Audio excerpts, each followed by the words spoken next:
He stared directly into my eyes, his tone as casual as if he were asking for more coffee, and said, "The greatest Christmas present would be if you just vanished." That was my son, my only child. So I decided to give him precisely what he desired, but not before I settled their mortgage, emptied all their accounts, and left a little something on his desk that would make his picture-perfect existence crumble in moments. You want your mother gone? Be cautious what you wish for. If you're watching this, please subscribe and let me know where you're watching from. I need your likes and comments to know you're keeping up with my story. It all started 3 days before Christmas, and the residence I had helped them purchase, but never truly considered my own. I was arranging towels in the laundry room, warm vapor rising from the dryer as I folded the soft material into a tidy pile. The door was slightly ajar. I hadn't planned on overhearing them. I truly wish I hadn't. Lucas's voice was low and filled with bitterness. Honestly, the best gift this year would be if she just passed away. My hands froze mid-fold. I stared at the crimson towel I was holding as if it had turned to crystal. Ashley's voice followed, sounding completely nonchalant, like they were discussing the weather. "You said it, not me." The quiet that followed was far more unsettling than the actual words. My son, my only offspring. My heart thumping, I waited, hoping he'd chuckle it off, say it was a jest, say anything that sounded remotely human. But he didn't. He just let out a weary sigh. "It's just so tiring having her here all the time. We can't go on like this." I pressed my palm against the countertop to steady myself. The towel slipped from my grasp. I didn't care. "She's not going anywhere soon," Ashley said with her own sigh. "I guess we'll just have to put up with it until then." I crept away from the entrance before I could yell or weep or collapse completely. My knees felt weak as I ascended the stairs to the guest suite they so generously permitted me to inhabit. My room, the one they never allowed me to personalize, the one without a lock. I sat on the edge of the bed, gazing at nothing until my vision became a blur. My fingers instinctively reached for the notebook I kept in the nightstand drawer, the one filled with shopping lists and reminders to get my blood pressure medication refilled. I flipped to a clean page and transcribed the words precisely as he had said them. The greatest gift this year would be if she just died. I read it once more, then again, desperately trying to persuade myself I had misheard, but I hadn't. My own son, the child I carried for 28 hours in labor, wished for my demise so he could have a more peaceful holiday? The man who wept at his wedding, who hailed me as his champion at his father's burial. I remembered all the times I had slipped a little extra cash into his kitchen drawer when their finances were tight that month. The childcare, the groceries, the six-figure sum I had provided them to acquire this house. It all seemed utterly meaningless now. I glanced around my modest quarters, the stark walls, the solitary dresser, the folded quilts in the corner for when my grandchildren, Olivia and Ethan, wanted a sleepover. They hadn't asked for one in ages. My throat tightened, but no tears emerged, just an ache, a profound empty ache that spread through my chest and settled deep in my bones. I got up and walked to the closet, opened it, and stared at the luggage I hadn't touched since relocating 3 years ago. The small one still had the airline tag from the Caribbean cruise I had canceled when Lucas lost his job. I bent down, unzipped it, and retrieved the envelope I had taped to the lining years ago, the one labeled contingency plan. My late spouse, Robert, had always said, "Trust people with your heart, but not your finances." I hadn't truly listened, but I recalled his warning as I pulled out the co-ownership contract and the deed with my name still on it. Lucas had never submitted the updated documents. He never paid the lawyer to finalize my removal. He'd always said he'd get around to it. He never did. I smoothed the paper flat on the bed. My hands weren't trembling anymore. They felt steady, composed, as though they had finally remembered how to protect me. I picked up a pen and added 4 more words beneath Lucas's sentiment. "I heard you, Lucas." I remained in that room for most of the night, my eyes barely blinking. I couldn't sleep. Each time I closed my eyes, I heard his voice again. The greatest gift this year would be if she just died. My own flesh and blood. I couldn't decide what hurt more, those words or the way Ashley hadn't even flinched when he said them, as if it was simply a truth, as if my death would be a relief. The following morning, I was seated at the kitchen island, sipping lukewarm coffee, pretending my stomach wasn't tied in knots. Lucas was the first to enter, rubbing his eyes like a child who had overslept. "Morning," he mumbled. I didn't reply. I couldn't. If I had opened my mouth, a scream might have escaped. Ashley followed, in her typical coordinated workout set and flawless makeup, barely glancing at me as she scrolled through her phone. I watched them move around the kitchen as if nothing had occurred, as if they hadn't completely shattered me the night before. "You okay?" Lucas eventually asked. "You look pale." "Just tired," I said. I didn't get much sleep. "You should try melatonin," Ashley offered without looking up. "It works wonders." I wanted to laugh. I wanted to stand up and ask, "Does melatonin fix having a son who wants you dead?" Instead, I stirred my coffee and nodded. My gaze drifted to the living room, where the Christmas tree lights softly twinkled. The kids had made paper snowflakes last week and taped them to the windows. I had helped. I always helped. Every year since I moved in, I made sure the holidays felt magical for them. The stockings, the crafts, even the ridiculous matching pajamas Ashley insisted on for her social media. 3 years ago, when Lucas called me in tears after his loan fell through, I sold my house, my home, the one his father and I had built together. I wired $120,000 to his account that same week. And when the realtor inquired whose name would be on the deed, I said both. Lucas swore I would always have a place. "You'll live with us," he'd said. "The kids will adore having you close." I had believed him. Goodness help me. I believed every word. I moved into the guest suite with nothing but 2 suitcases and my husband's favorite recliner. Ashley didn't want any of my old furnishings in the house. She said they didn't align with her aesthetic. Now I couldn't even walk into a room without asking for permission. "Don't move the sofa. Don't reorganize the pantry. Don't use that guest bathroom when we have people over." I was a phantom in the house I had paid for. A silent, cautious specter who folded towels, paid for groceries, and bit her tongue every single time Ashley rolled her eyes at me. "Can you pick up the kids from school today?" Lucas asked, pulling me from my thoughts. "Ashley has a nail appointment, and I need to take the car to the shop." "Of course," I said, just as I always did. My voice was steady, but on the inside, I was falling apart. I took another sip of my coffee just to have something to occupy my hands. He looked at me, truly looked at me. "You upset about something?" "Why would I be upset?" I asked. "No reason. You just seem off." "I'm fine," I said. "Just let me know what time." He nodded and left the room. Ashley didn't say a word. She just stood by the refrigerator, eating yogurt directly from the container, her acrylic nails tapping on her phone screen. I wanted to smash that phone against the wall. Instead, I collected the mugs, washed them in silence, and wiped down the counters. My chest ached, but I kept going. That's what mothers do. We keep going.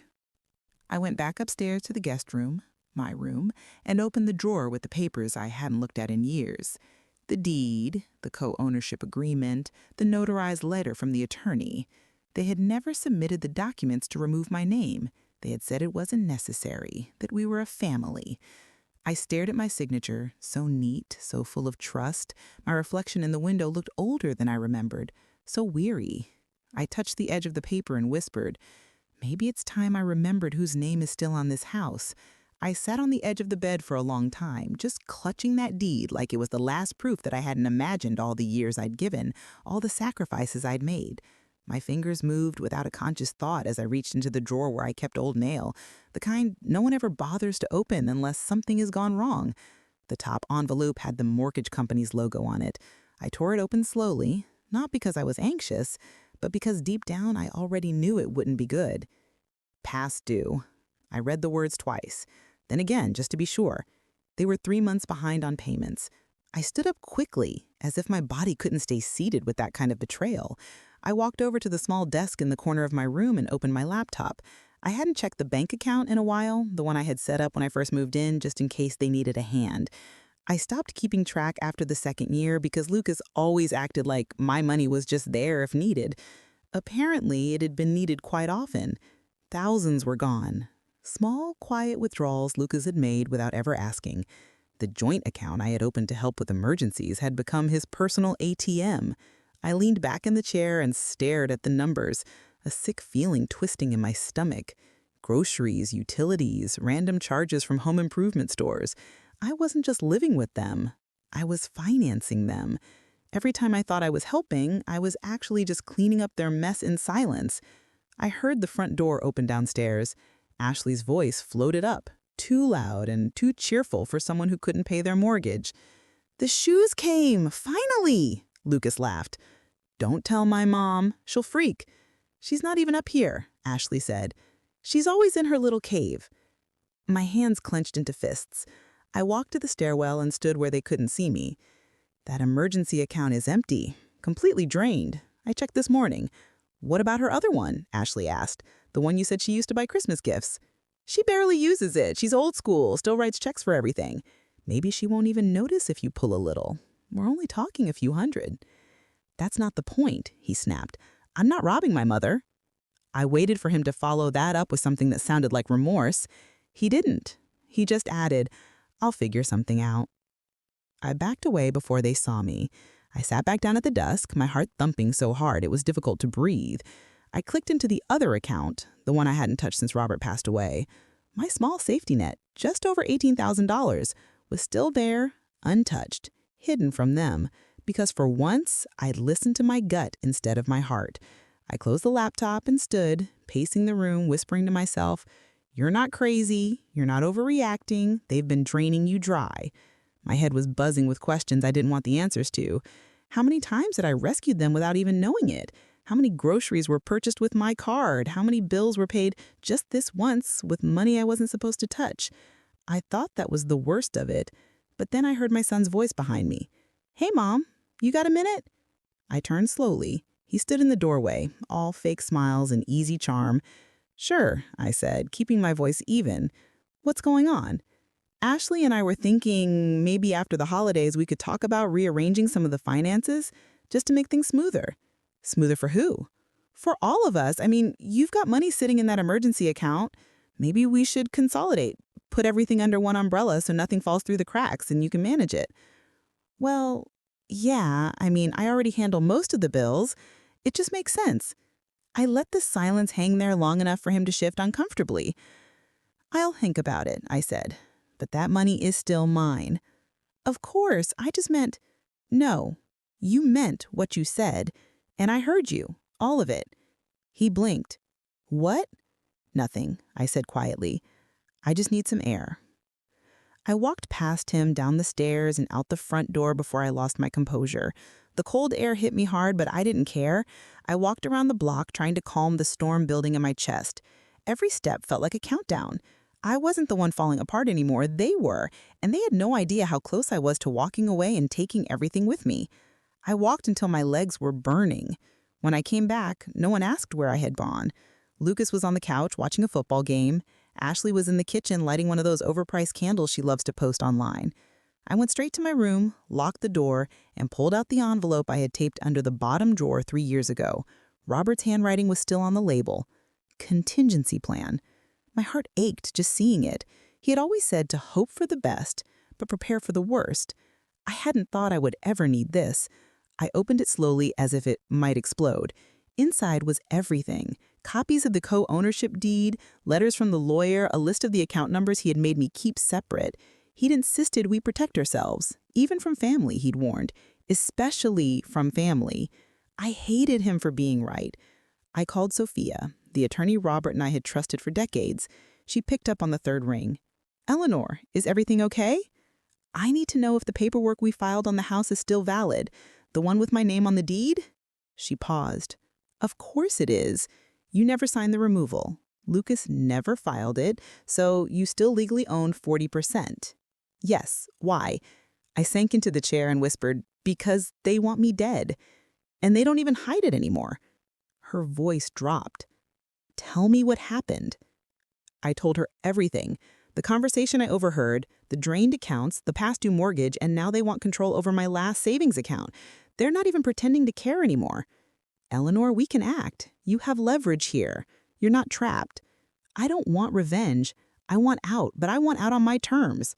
Then we draft a notice of intent to sell. I'll have it ready tomorrow. I close my eyes. Make sure it goes to both of them. I want this to hit hard. After we hung up, I opened my suitcase for the first time in years and started packing. Not in a panic, not because I was frightened, but because I was finished. I folded each piece of clothing like I was folding away the version of me that tolerated too much for too long. I packed light. Just the essentials, one suitcase, one handbag, my passport. I called the airline and used the points I had been collecting for a decade.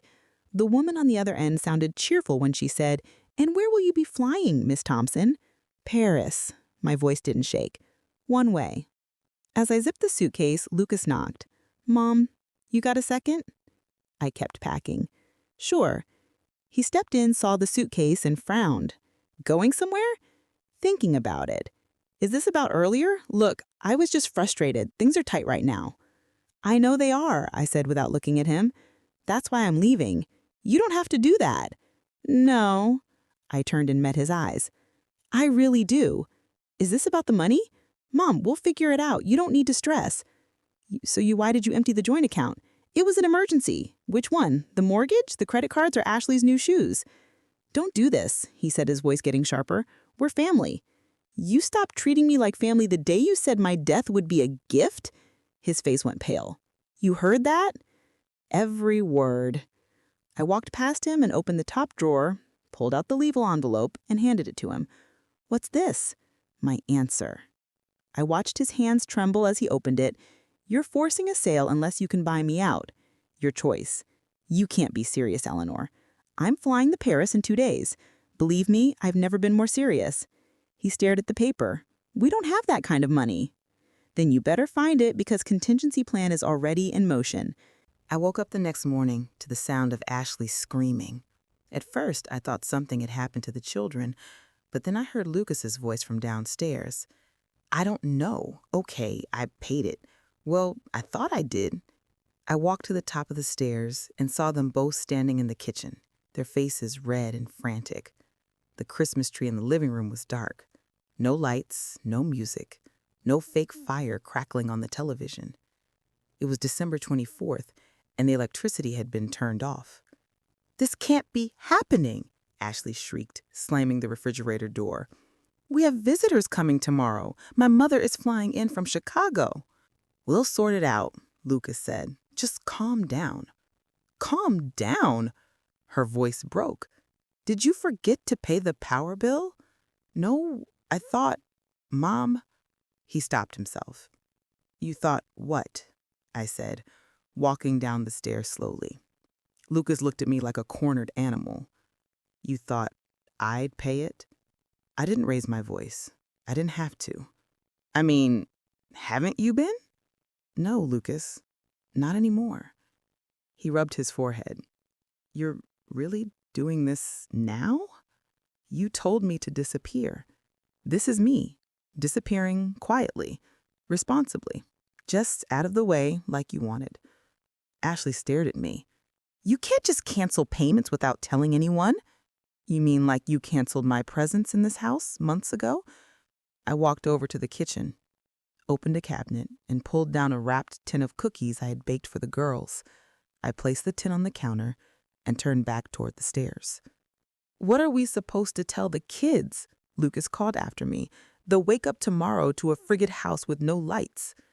"Maybe tell them the truth, that some gifts come with a cost, and you ran out of credit." I spent the day finishing the little packing I had left.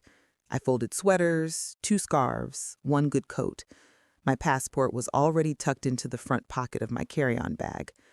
Around 3 in the afternoon, I tiptoed downstairs while they were arguing in the garage. I placed a small present for each grandchild under the tree. Just one, each.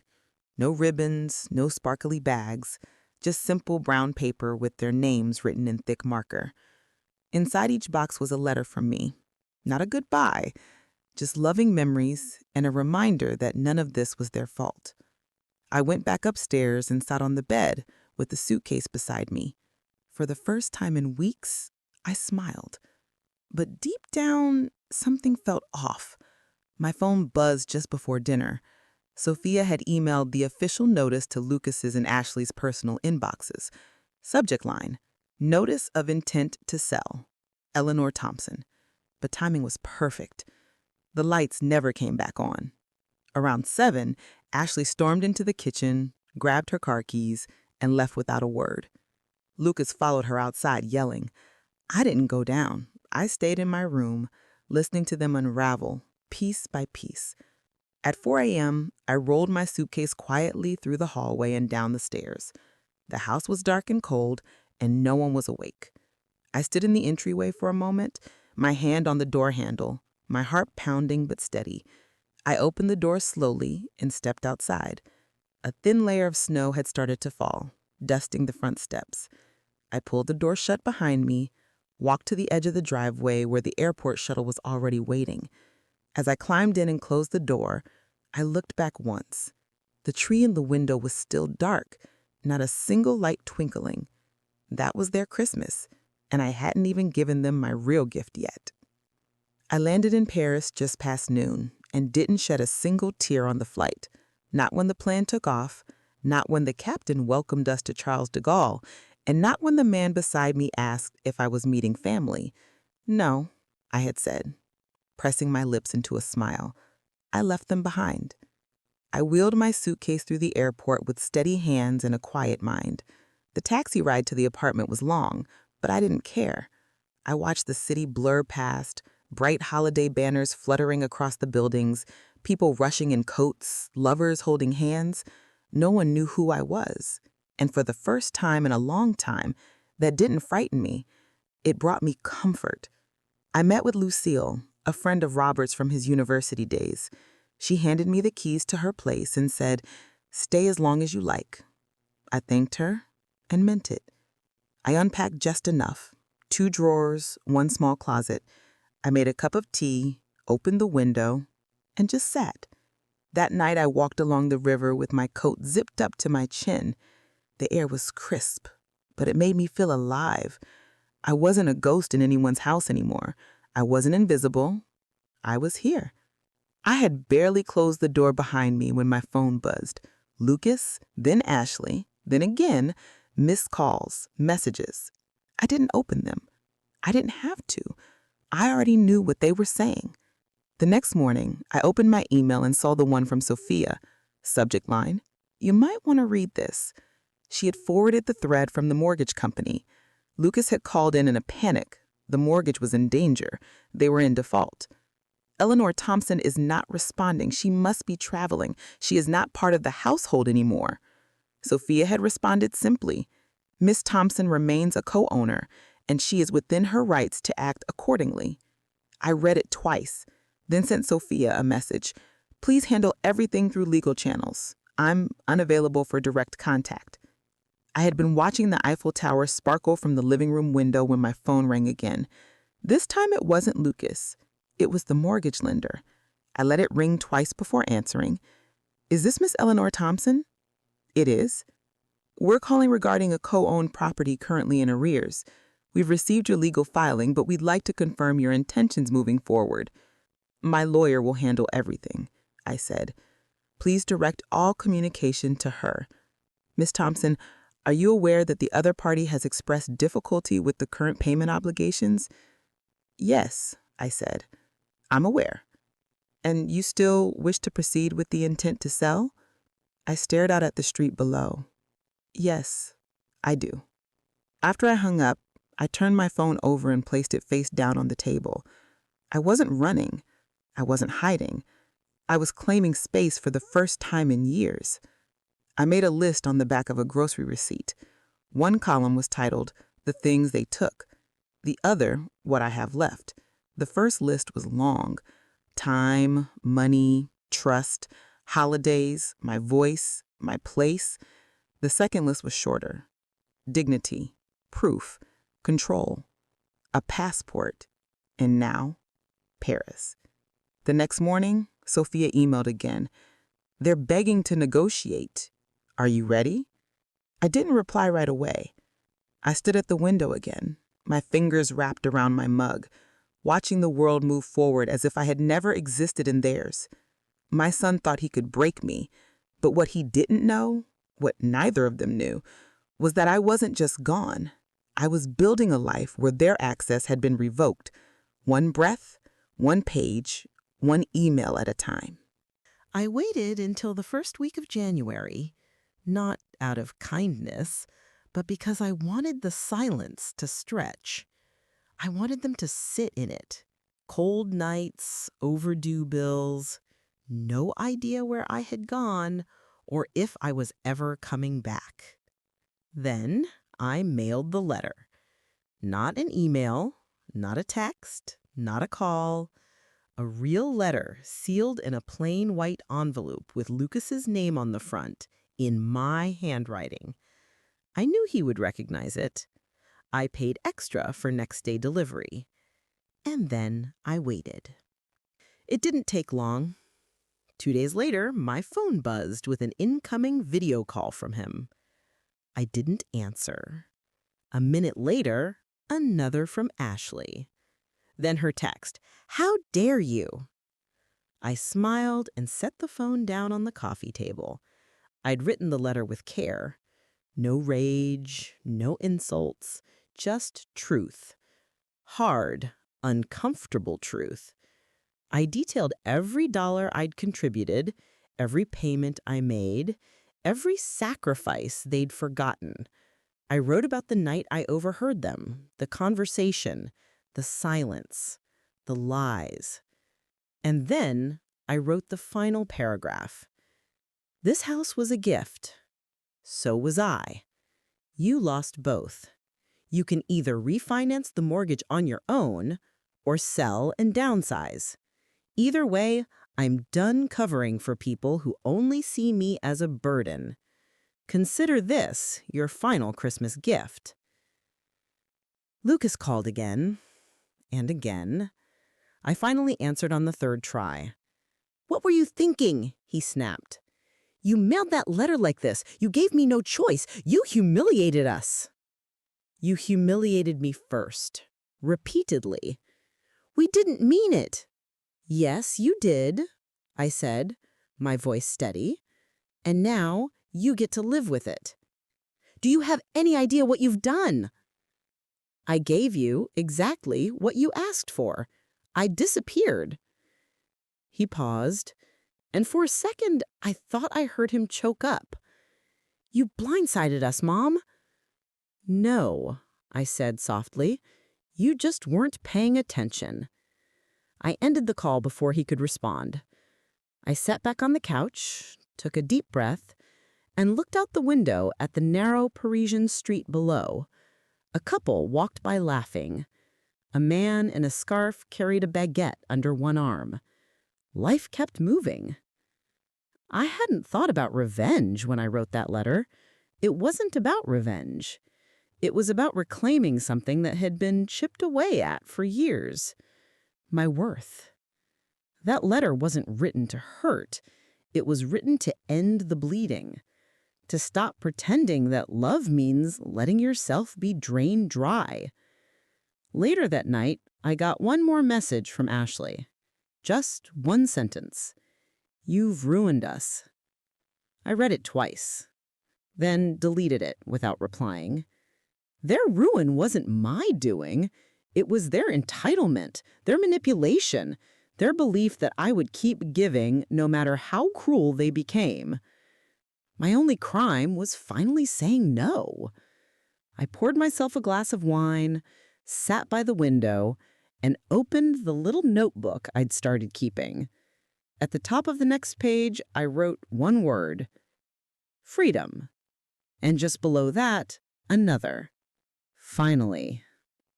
I hadn't planned on responding. I really hadn't. But when Lucas sent that last message, "You owe us at least a conversation," something inside me snapped. I stared at the screen, my heart pounding, my lips pressed tight. Then I called him. 1 ring. 2. He picked up. "You finally decided to talk. This isn't a conversation. It's clarity. You're the people who watched me cook, clean, pay, babysit, and still whispered that I was in the way. You said the greatest gift would be if I just died, remember? I didn't mean it like that. But you said it, and you meant it enough to let her say it in front of you, and you didn't stop her. We're drowning, Mom. The mortgage is underwater. Ashley's mom backed out of helping. We're selling furniture to stay afloat.